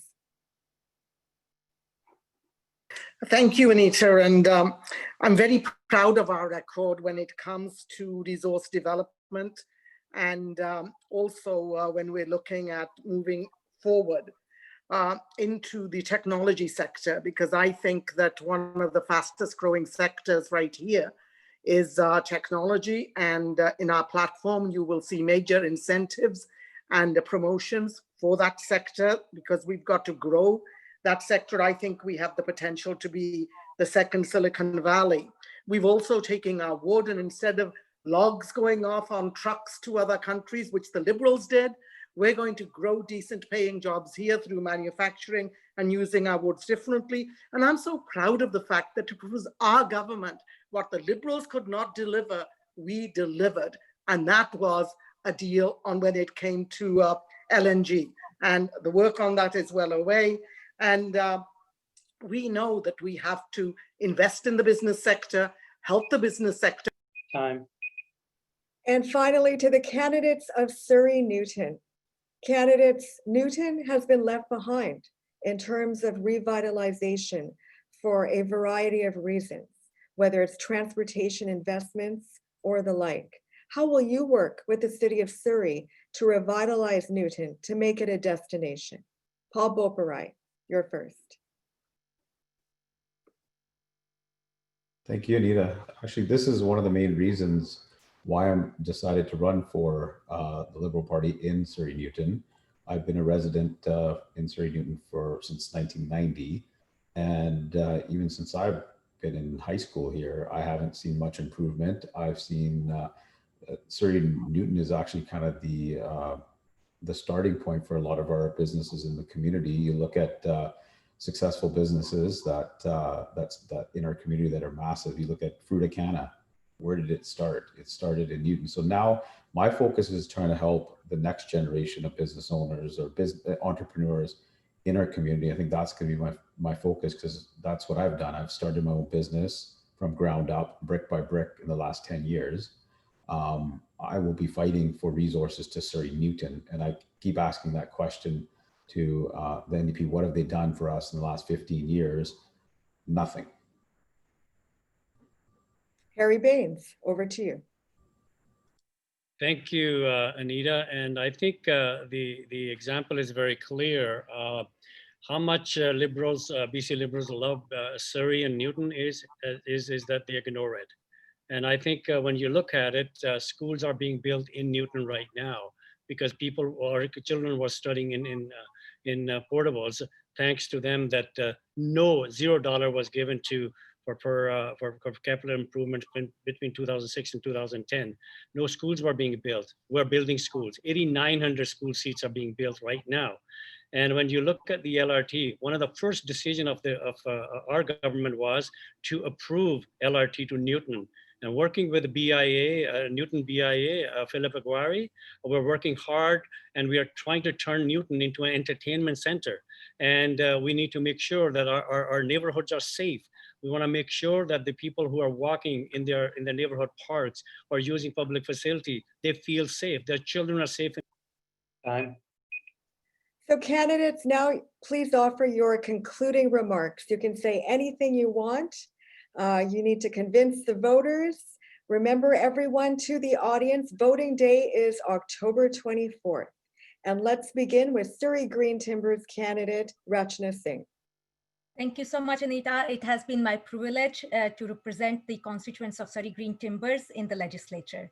And I'm so proud to be part of the government that has been able to listen to the needs of my community, whether it was affordability, eliminating tolls, eliminating MSP premiums, bringing up the minimum wage, or investing in our services like schools, in education and healthcare sector, bringing 2 urgent primary care centers, 80 new school projects, 8,900 new seats, childcare spaces, affordable and safe childcare. I think a lot has been accomplished, Anita, and more needs to be done. And that's why I'm re-seeking this election to continue the work and being the voice of the residents of Surrey Green Timbers. Dilraj Atwal, also from Surrey Green Timbers. Hi, thank you, Anita. It's very important for us to bring the youth forward, and it's a very good opportunity for us to get the youth involved. It's been always said the youth doesn't come forward. We don't take part in politics. We don't take part in policies. But this is a time when we have to show faith in the youth, bring the youth forward so we can all work towards a better future. If we start investing today into our daily routines and policies, that's when we can have a better future. That's why I'm here in front of you, requesting all of you to show faith in the youth so we can move forward, have a better future for us, our community, make it better, prosperous, and more healthy, more safer for generations to come. Thank you. From Surrey Wally, Shaukat Khan. Thank you, Anita. And again, we all know that John Horgan's decision to trigger a snap election has put relief funding for businesses and everybody else on hold, just to extend his job for another 4 years. I'm working hard to reach out and connect with Surrey Wally area in a very short time that is allowed. Please follow me on Facebook or call me at 778-682-9357 for a quick discussion. This is the time to bring the change in BC and Surrey Wally and deal with the issues of homelessness, addiction, and help for small businesses, and move Wally to be an area where families prosper and businesses grow. I worked in Wally. We have food drives for homeless, support of local food banks, and have also worked with businesses for 3.5 years. And I am a strong believer that BC's Liberal plan, announced with great reforms and tax breaks, will bring immediate relief to the families and businesses and rebuild and restore confidence in BC economy. Thank you. Bruce Ralston. Great. Thanks, Anita, and thanks very much for hosting this debate. I'm Bruce Ralston, the NDP candidate for Surrey Wally. Your members will be interested in one of the things in our platform, among others, but $300 million fund for business, not loans, but grants. We talked to businesses and they said, look, we're maxed out on loans, a grant program. So we'll have grants available up to $30,000. The application process is due to open, I think, next week. That's one thing. But British Columbia is attracting investment. It's a place where people want to be, whether it's the Canada LNG project, $40 billion, the biggest private sector investment in the country, Fujitsu, quantum computing, MasterCard cybersecurity center, Artemis outside of Goldmine, outside of Quesnel, just put in $125 million. Investors are flocking to British Columbia because you have well-educated workers, a good public health system, great training for The candidates from Surrey Guildford. Gary Begg, you're first. Thank you, Anita, and thank you everyone for appearing here tonight. It's important that BC keeps moving forward for all of us. I'm proud to be part of a government that has a plan to get people through the pandemic and ensure everyone benefits from our economic recovery. We'll build on the progress we've made to improve healthcare, create jobs and opportunities, and make life more affordable. Under our plan, workers and small businesses will be put at the front of our economic recovery, not just the wealthy and the well-connected. Andrew Wilkinson promises tax cuts for those who need them least. Our plan is to focus on people who need them the help the most. The future of British Columbia lies with the return of the BC NDP government, not a return to the Liberals of the past. Thank you. Dave Hand. Thank you, Nita. I promise to constituents of my riding that I'll be your voice in Victoria. We need to rebuild BC. It's the time to restore confidence. We need BC Liberals in power more than ever to jumpstart this economy. We need people to progress as our party puts them first. We are not just the party of one class. We are a party of all people. I request all British Columbians not to fall for $1,000 bribery by BC NDP that they announced yesterday. Do not fall for it. We need to answer this election. We need to answer them by putting them out of power. As we all know, this is a pure power grab attempt. And make sure you go out and vote for BC Liberals. Thank you. Jody Murphy. Hi, yeah, Jody Murphy for the BC Green Party in Surrey Guildford. Both big parties have let down the people of BC with unkept promises, wasted time and money on unnecessary elections, and disrespectful treatment of vital workers who aren't just workers. They are citizens who want security, stability, affordability, respect, and peaceful home for family. These parties make promises for big dollar single items for short-term plans, but BC Greens offer comprehensive, detailed plans that deliver improvements that are big picture, long-term investments in healthier, more sustainable lives. Because government is for people, including kids and grandkids and what we leave behind for them. Only the BC Greens have actual plans for this. Surrey Guildford is not just another NDP Liberal seat. Your vote for BC Greens can make a difference. Only a BC Green Party MLA can bring these ideas and influence to the legislature. Thank you very much. The candidates of Surrey Fleetwood. Jagrup Brar, let's begin with you. Thanks, Anita. Once again, Jagrup Brar, candidate Surrey Fleetwood NDP.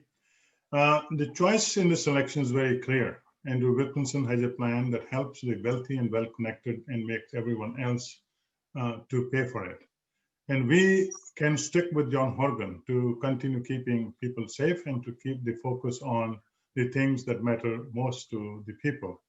So we have made a lot of progress during the last 3 years. We have eliminated tolls, we have eliminated MSP, and we are building schools and hospitals in Surrey. And moving forward, we are providing to the people of British Columbia a recovery benefit. That's a one-time $1,000 direct deposit to family whose household income is under $125,000 annually. A one-time $500 direct deposit to a single person whose income is $62,000 annually, and $300 million recovery grants to small business. Dean McGee, you're next. Thank you. Dean McGee, Surrey Fleetwood, BC Green Party. There are more than two choices this time around. We keep hearing one party made a lot of problems over 16 years. The other party says we started fixing things, but we promise we'll keep fixing them if you give us some more time. So they called the election too early. We have another choice here. Elect some BC Greens to represent Surrey and the area. And you all saw the last few years where the BC Greens were the Southern Vancouver Island Party. Let's make the BC Greens the Surrey, Langley, Fraser Valley Party. Thanks. Gary Thin. Thank you, Anita. My name is Gary Thin, BC Liberal candidate from Surrey Fleetwood riding. I care about bringing fresh ideas on the table. That one size fits all kind of thinking needs to be changed. Working with Surrey School Board as a trustee for the last 6 years, I have come across many issues that we face day to day with our schools, with our families, with our children. With NDP's promise of getting rid of all portables from Surrey in the next 4 years was just a lie. And don't get into that lie again, voters, in these elections, because the fact is, and I'm talking about the numbers, in 2017, when the BC Liberal government left, they announced $100 million worth of schools and infrastructure projects for Surrey. The NDP came in power, and then they re-announced all those projects again. And now they've been totaling that to $400 million investment. But the fact is we have added 95 portables. The candidates of Surrey, Cloverdale. We're going to begin with Marvin Hunt. Oh, well, thank you, Anita. I'm Marvin Hunt. I'm running with the BC Liberals in Surrey, Cloverdale. I want to thank you for the privilege that you have given me to serve you for 23 years on Surrey Council and now 7 years provincially. We've been through tough times before. We called it restraint in the 1980s. We had to deal with the NDP downloading in the 1990s. We had a global recession in 2000, and COVID is what we're facing today. I have experience in building this city and building an economy while keeping taxes low. I have the experience. I love this city. My children and grandchildren live here too. So on October 24th, I'm asking you to vote for Marvin Hunt in Surrey, Cloverdale. We are the BC Liberals, and we know how to get things built. Rebecca Smith. Thank you, Anita.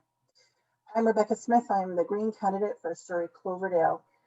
I have worked in this community for over 10 years, working with city officials, with the Chamber of Commerce, with the Board of Trade in its on its committees. I have worked with not-for-profits, and I have worked countless times with for charities within the city. I am working to build a better place for our citizens, for my neighbors, my friends, my family. What this election is about is not just about Liberal or NDP. It's about other choices. And when we're considering our options, we need to talk about not just the options currently, but the responsibility for the future. The BC Greens are the only party that has been there to hold the NDP to account, tell it like it is, and to talk about what we need to talk about: climate change, sustainability, not just about environment, but about economy and about health and wellness. It's people. Time. Mike Starchuk. Thank you, Anita. Mike Starchuk, BC NDP candidate for Surrey, Cloverdale. As a former firefighter, I know how desperately we need a second hospital and cancer treatment center in Surrey. As a parent and a grandparent, I know how important providing funding to our education system is. Creating an economic plan to get out of the pandemic is a top priority. Marvin Hunt has been silent on the issues that matter to people in Surrey, Cloverdale. Marvin Hunt stood on the land where a new hospital was supposed to be, and then looked the other way while the land was sold by Andrew Wilkinson. Even the Surrey Panorama Liberal candidate agrees that that was the wrong decision. Now Marvin Hunt wants the city to hold a non-binding referendum on policing and have the people pay for it. John Horgan and the BC NDP are building a second Surrey hospital, including a cancer center. The BC NDP is protecting our province through COVID-19, and I know John is looking out for the families as the economy recovers. What we can't afford now are cuts to hospitals and schools. On October 24th, I'm seeking your support to join the BC government as the first BC MLA, NDP MLA for Surrey Cloverdale, and the first professional firefighter elected in BC. Please vote for me and John. The candidates of Surrey South. Let's begin with Stephanie Cadu. Thank you, Anita. And first to Mr. Ibbotson and Ms. Greaves, congratulations on your candidacy, and I wish you a good campaign. I care deeply about our community in the province. I've had the honor of representing it for 11 years. And I think right now, more than ever, we need a government that understands the very real link between a strong economy and our ability to provide the supports for those who need them. As an MLA and cabinet minister, I've proven I can get things done. I'm asking for the chance to do more. We need leadership and a practical plan to help us recover. We delivered the strongest economy in the country and steered BC out of 2 major recessions. We have a proven track record. There's lots in our platform on social supports, which I feel very strongly about, but this is a business association, so let's focus on that. We've put forward a plan to eliminate the small business tax, the PST, to take action on the sky-high property tax assessments by implementing split assessments, and much more. We've got a plan for small business in the province, and we've got a talented team across BC. I'm asking for your vote. Time. Pauline Greaves. Thank you, Anita. I must say that it is unbelievable to hear the responses and the promises being made by the Liberals. The Liberals are trying to convince you that they care about us. They care about the residents of Surrey, and they now have a plan to really help us. The Liberals were in power for 16 years, and for 13 of those years, Stephanie Cadu promised individuals and families to help us make a better life, to better the lives of citizens of Surrey. And for 13 years, she and the Liberals failed. This is how they care about us. No hospital land sold, no new schools, mismanagement of ICBC, increased speculation that made us unaffordable housing in our community. We moved further out, and then they charged us a toll so we could get to work to make a living. Tim Ibbotson. Thank you. And also thank you to Stephanie and Pauline. I see I have my work cut out for me, no doubt. I'm running because the NDP lost me when they called this election. The best part about the government was probably the 2 green seats that kept it in check and kept it accountable. And the fact that John Horgan went against his word and just called an election and bailed on that means that we can trust them about as much as we could trust the Liberal government that tanked us for 14 years. The BC Greens are the future. I'm running for my kids and I'm running for the next generation. How do we not know about the $1 billion that the NDP's been subsidizing oil and gas when they're only recovering 200 million in royalties? How are we not talking about that? Because we're in the middle of a pandemic and the Liberals are throwing money like a $7 billion GST rebate, and the NDP are just trying to get people in fear using an American tactic. The future that we can't wait for is the planet. The candidates of Surrey Panorama. Gulzar Chima, you're up first. Hi, my name is Dr. Gulzar Chima, and I'm the BC Liberal candidate. I live in the riding. I have worked in the riding for 27 years. I also represented part of this riding in 2001. I understand the importance of effective representation. I understand what's missing in Surrey. Today, we see everywhere the NDP has broken promises, whether it's the taxi industry, trucking industry, infrastructure, hospital, you name it. We have nothing, they have nothing to show for the public safety. People are confused about their promises, but they know one thing for sure, that I will work for them. Our government brought this province from have not to have province. Time has come to have an economy which is vibrant, open-minded, have an international presence. I think to pay everything, we need to have the economy. We are the builders. We do things. We build roads. We build highways. We build hospitals. Today, we made the announcement for the hospital. I and my colleagues will deliver that. We deliver, we speak for you, and we tell the truth. Time. Jenny Sims.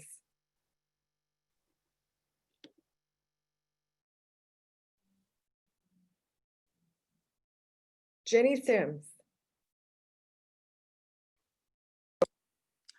Jenny Sims, candidate running to be an MLA in Surrey Panorama. I stand on my very proud record of advocacy and working for the people in Surrey, especially Surrey Panorama. I have advocated and delivered. I want to remind people that my opponent voted to get rid of the Human Rights Commission. He stood by while students' learning conditions, class size, and support for special needs were decimated. They drove a truck through duly negotiated agreements. They attacked HEU workers and made our seniors' care very, very vulnerable. In the meantime, since I have been an MLA, we have built 18 schools and expansions and seismic upgrades. We are going to be building a hospital. It's well on its way. While they sold the land after making promises, so who could trust them again? I'm looking at the MSP premiums being gone, the new urgent care center. Time. And the candidates of Surrey Newton. Let's begin with Harry Baines. Thank you, Anita. And I'm so thankful for the support and feedback that I received from my constituents for the last 3 years. I think elections are all about about choices. Can you trust a party that said we will not sell BC Rail? They sold BC Rail after the election. They said they will not bring HST, then they brought HST after the election. They closed over 200 schools across the province. We are doing what we said we would do. We're building schools, 8,900 student seats. We're building new hospital we said we would build. We are expanding SkyTrain into Surrey. That's what our promise of. We brought a Human Rights Commission. Every time they come into power, they got rid of Human Rights Commission. So I think the tolls are removed, MSP premiums are removed. That's what our promise was, so we delivered. But much more to do. We are now promising that we will have a second medical school, which is a highly needed because we need more doctors and nurses to be trained here. We're building South Asian heritage. Time. And Paul Boparai. Thank you, Nia. Paul Boparai, Surrey Newton for the BC Liberals. I want to get more youth involved in the riding into politics. So I know they like things that are online. So I just want to let them know my website is up, paulboparai.ca. They can follow me on Facebook at Paul Boparai Surrey, Twitter at Surrey_Paul, Instagram is Paul Boparai Surrey. And I just want to say that the PST, the 0% PST that we're doing in the first year is really going to help people in Surrey Newton because we're involved in the construction and trades business. And I think you're going to save at about 19,000 per new house. So I think that's pretty much the roof on a house, and that's going to be able to use towards other things for their kids and tuition and sports. So I think that's great for our community. If I have a few more minutes, I'll just sit here and read the 23 new and increased taxes that the NDP have done since in power. Income tax, corporate tax. And that was our last comment for the evening. We're right on time. And no matter who forms government, they're going to work with the Surrey Board of Trade and the South Asian Business Association to make Surrey an opportunity city. Thank you so much to the Fraser Valley Real Estate Board for your sponsorship. Remember to vote on October 24th.